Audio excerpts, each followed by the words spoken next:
छत पर कपड़े सुखाते सुखाते शीतल के कानों में अपने ससुर जी की आवाज़ पड़ी। ससुर जी फ़ोन पर किसी से बातें कर रहे थे, इसलिए पहले तो शीतल ने उनकी बातों पर ध्यान नहीं दिया। लेकिन जब उसके कानों में कुछ ऐसी बातें पड़ी जो उसे संदिग्ध लगी, तो उसने छुपकर उनकी बातें सुनने की कोशिश की। ससुर जी की बातें वैसे तो अश्लील नहीं थीं, पर बातों से ये ज़रूर पता चल रहा था कि वो किसी महिला से बात कर रहे थे और उसके साथ उनका कोई अलग रिश्ता था। अपने ससुर जी की बातें सुनकर शीतल के पैरों तले ज़मीन खिसक गई, क्योंकि उसकी नज़रों में उसके ससुर जी एक बहुत ही आदर्शवादी इंसान थे। ससुर जी और सासू माँ की जोड़ी तो पूरे परिवार के लिए एक मिसाल थी। ऐसे में उन्हें यूं किसी और औरत से साथ रिश्ता बनाते देख शीतल बौखला उठी। उसने उस वक्त तो ससुर जी से कुछ भी नहीं कहा, क्योंकि वो यकीन ही नहीं कर पा रही थी कि इतना आदर्शवादी इंसान भी अपनी पत्नी को धोखा दे सकता था और इस उम्र में बाहर अफेयर कर सकता था। वो हमेशा से जानती थी कि उसके ससुर जी का स्वभाव बहुत मिलनसार था और वो बहुत अच्छे थे, इसलिए उसे इस धोखे की वजह जाननी थी। शीतल अपने कमरे में चली गई और घबराहट में इधर से उधर चक्कर काट रही थी। वो सोच रही थी कि सीधा जाकर ससुर जी से ही सवाल कर लेती हूँ कि आखिर जब सासू माँ और उनमें इतनी अच्छी बनती है और दोनों इतने खुश लगते हैं, तो उन्होंने सासू माँ को धोखा क्यों दिया? आखिर उन्होंने ऐसा क्यों किया? दरअसल शीतल की शादी को 5 साल हो चुके थे। उसने अजय से लव मैरिज की थी। दोनों की कास्ट भी अलग थी, लेकिन परिवार की रजामंदी से शादी हो गई। सब कुछ बहुत अच्छा चल रहा था। शीतल के ससुराल वाले बहुत ही खुले विचारों के लोग थे। अजय से बड़ी 2 बहनें भी थीं, जिनकी पहले शादियां हो चुकी थी। शीतल अपने सास ससुर जी के साथ ही रहती थी और उनसे बिल्कुल एक बेटी की तरह खुली हुई थी। अपनी सासू माँ से भी ज़्यादा शीतल की अपने ससुर जी से पटती थी, क्योंकि उसके ससुर जी बहुत ही कूल थे। सासू माँ भी यूँ तो अच्छी ही थी, पर वो हमेशा एक सास बनकर ही रहती।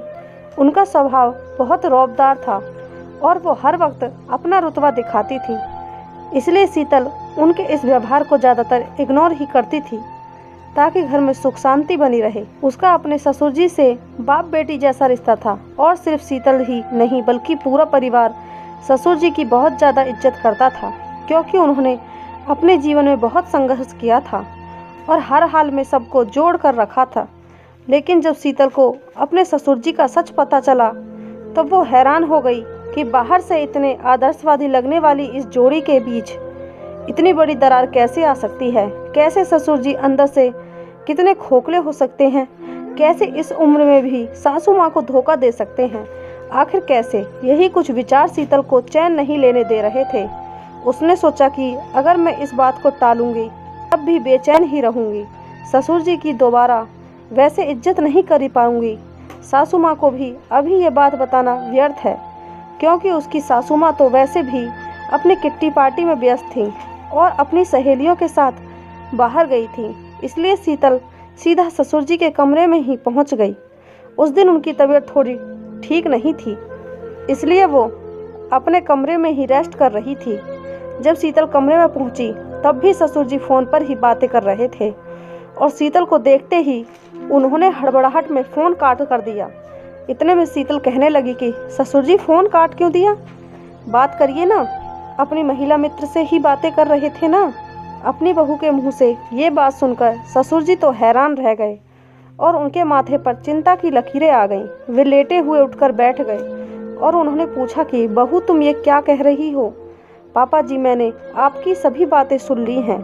अब मुझे बताइए कि वो कौन है जिसके कारण आप मम्मी जी को धोखा दे रहे हैं? इतना सुनते ही ससुर जी एकदम से सकपका गए और कुछ बोल ही नहीं पाए।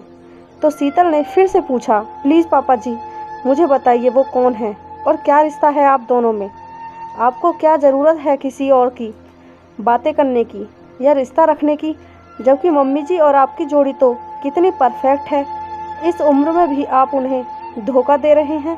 शीतल की बात सुनकर ससुर जी ने कहा कि बेटी, मुझे तुमसे कभी इस तरह की बात करनी पड़ेगी ये मैंने सोचा नहीं था, पर जब आज तुमने जान ही लिया है तो पूरा सच सुनो।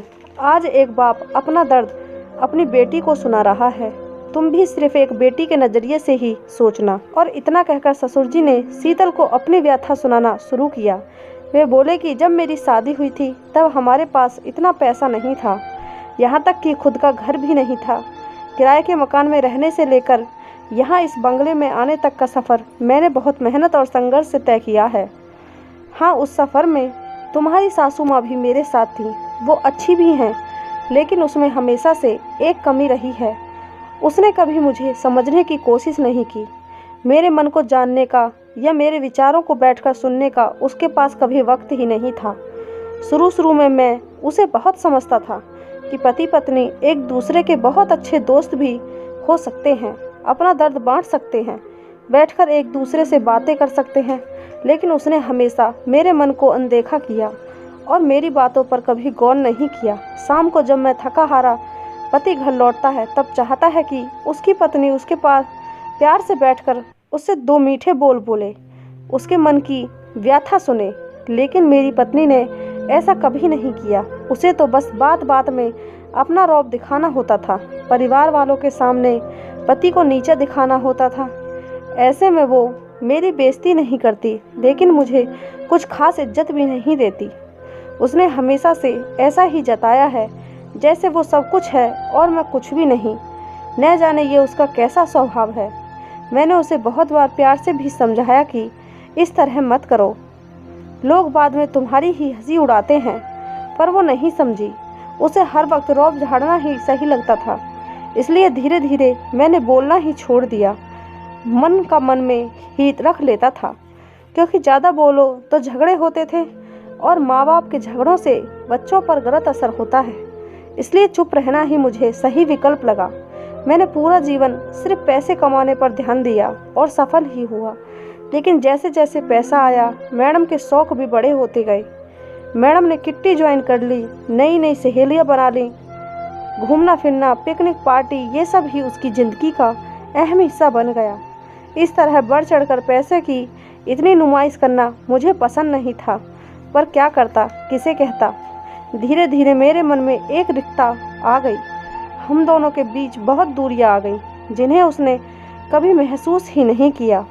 बेटा, अब आदमी समझौता कर रहा होता है, तब अगर उसे कोई विकल्प मिल जाए तो वो कमज़ोर पड़ जाता है। और बस मेरे साथ भी वही हुआ। समझौते का जीवन जी रहा था, लेकिन मेरी इस महिला मित्र के रूप में मुझे एक विकल्प मिल गया जहाँ मैं अपना सुख दुख बांट सकता था। उसके साथ भी वही हुआ जो मेरे साथ हुआ। वो भी अपने पति द्वारा अनदेखी की गई, बस मेरी ही तरह अपने सारे फर्ज अदा कर रही थी।